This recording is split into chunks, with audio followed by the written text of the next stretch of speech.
The Manitoba Agricultural Museum is dedicated to the preservation of Manitoba's agricultural and prairie history. These buildings are representative of artifacts that are integral and iconic symbols of this history.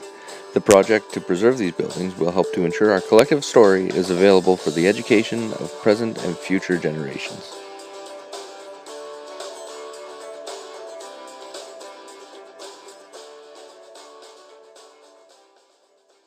This tall building is a grain elevator. It was built beside the CPR tracks in Austin in 1905 for the Western Canada Flour Mills Company.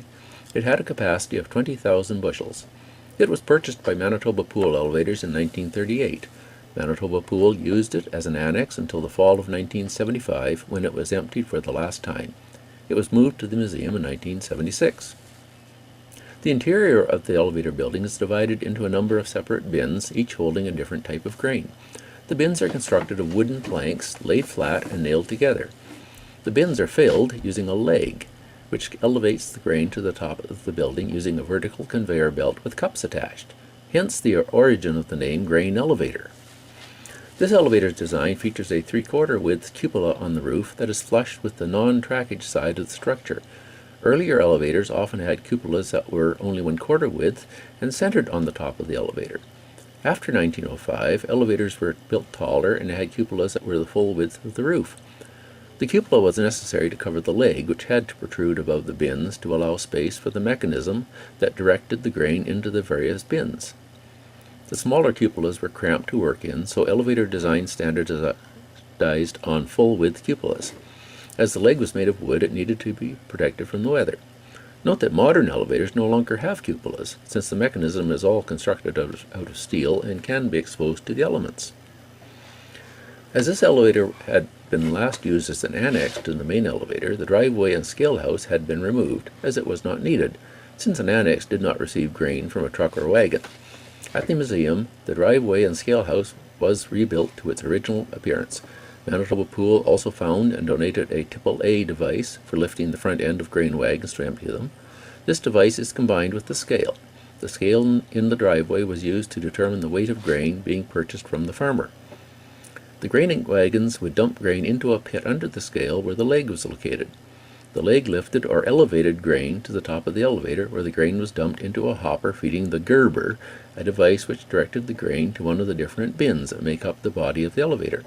To load a rail car, the bin with grain for that shipment is emptied into the pit, where it is elevated back to the top of the elevator, and the gerber directs it into the load-out scale bin. From here, the grain is dropped onto a scale, weighed, and then dropped back into the pit, where it is again elevated to the top of the elevator, and then it is directed into a pipe which takes the grain outside into the rail car. This octagonal or 8-sided structure is a railway water tower. It was built in 1900 by the Canadian Pacific Railway at McGregor, which is the community just east of Austin. It was donated and moved to the museum in 1987. It is the only water tower known to have been moved from its original location. Few such wooden towers remain in existence. When rail lines were constructed through Manitoba, the railways had to build water towers at regular intervals along the lines, as steam locomotives used large quantities of water to produce the steam that powered them. These towers held about 40,000 gallons, or about 180,000 liters of water. In most cases, water had to be pumped into the water towers from a lake or creek. The McGregor Tower, however, was gravity-filled from Jackson's Lake, which is about 15 miles from McGregor, south of Sydney.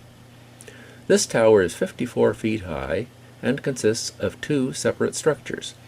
The 40,000-gallon inner tub is made of 3-inch thick cedar boards. It is supported by 16-inch square timbers, with the bottom of the tank 22 feet above ground. The height provides the gravity pressure needed to fill the locomotives. The ball at the top is attached to a float to show how much water was in the tower. At present, the tank is empty. The outer shell, which is the only part that can be seen from outside, is not attached to the tub and simply serves as an insulated cover. By having a stove at the bottom of the building during the winter months, the outside shell would prevent the water from freezing.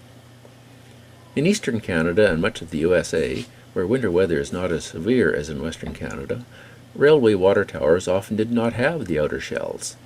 The picture now on your screen